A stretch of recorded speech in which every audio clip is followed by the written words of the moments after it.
Did I ever tell you about my Star Trek script? It involves Kirk, Spock, and Chekhov in a pie eating contest. And somebody already did that? Deep deep deep deep deep beep beep beep beep beep beep beep beep beep beep beep deep beep beep beep beep beep beep beep beep beep beep beep beep beep. Geeks of the Week. Steph, now that you like Kick-Ass 2, I'm even more amped for that movie because I always trust your judgment. And I'm happy you got to use your Hit Girl costume again. I know you're always looking for reasons to wear it. Like, maybe you have jury duty, and you want to go down there and deliver Hit Girl type justice. Pyro, have fun at the Legends of Korra signing. Things like that are the reasons I really miss bookstores. And now you have another reason to wear your Korra costume. I'm detecting a theme here. Luco, I really like your Star Wars Fest theme scroll thing. It was very clever, and I will never apologize for my love of Game of Thrones. Ever. If it was a person, I'd marry it. If it was a sandwich, I'd eat it. If it was a pair of pants, I'd wear the shit out of it. And Nikki, I'm sorry that the new Doctor was spoiled for you, but it's impressive that you lasted 29 hours. It kind of reminds me of the time that they announced James Masterson was going to join the Angel cast. It did take some of the punch away from the Buffy series finale for me. That actually leads me to a question this week. You have a question? No!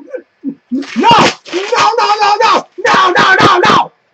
Yes, I do. What would be the best way to avoid a simple spoiler? Like, there was no way Nikki was going to find out who the next Doctor was. Who gets cast as basic info, and the way technology is today, she was bound to hear it somewhere. So come up with some absurd way you could possibly avoid that, like you get chosen to colonize Mars. In an alternate dimension, someone says your name 3 times, and you appear there. Thus, you were there, Beetlejuice. Staying off the internet. Crazy things that are never, ever going to happen. Feel free to give me responses in the comments below. It's time for TV Corner, where I give you my reactions for recent shows that I watched. Here's my non-cosplay reaction to Heroes of Cosplay.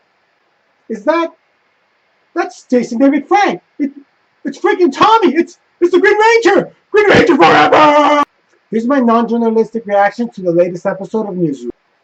Olivia Munn is looking good.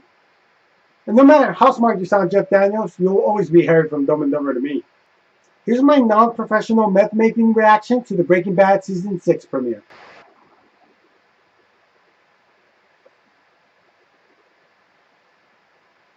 This show's so goddamn badass. I think I just grew a third ball. So I think it's that time again for comic reviews. For me, the best comic review in the world. Yes! I'm going to kick things off with Infinity Issue 1, written by Jonathan Hickman and art by Mark Morales. And the builders, who are an ancient civilization of star system builders, they seed and cultivate evolution on planets and have done this for billions of years, are on their way to Earth. And this is not a good thing. So the Avengers are heading off into space to stop them before they get here, thus leaving the Earth with minimal defenses, while Thanos is once again looking for the Infinity Gems.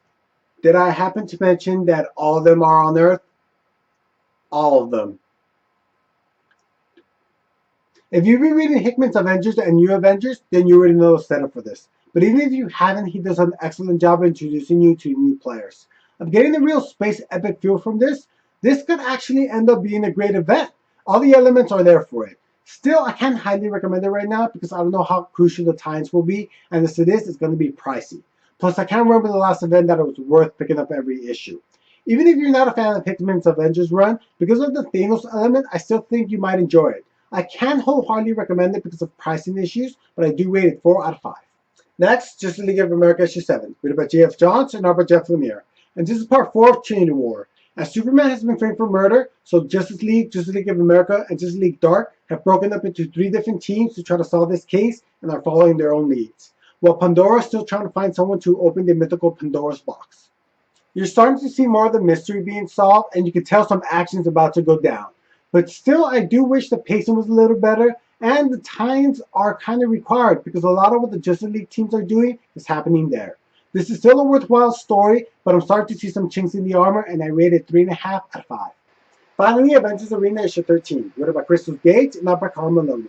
And Hank Pym, who runs Avengers Academy, is investigating why a mysterious number of super teens went missing at the same time from a variety of groups, not knowing that they're all in Murder World. Hank Pym, everybody. World's worst husband, world's worst babysitter.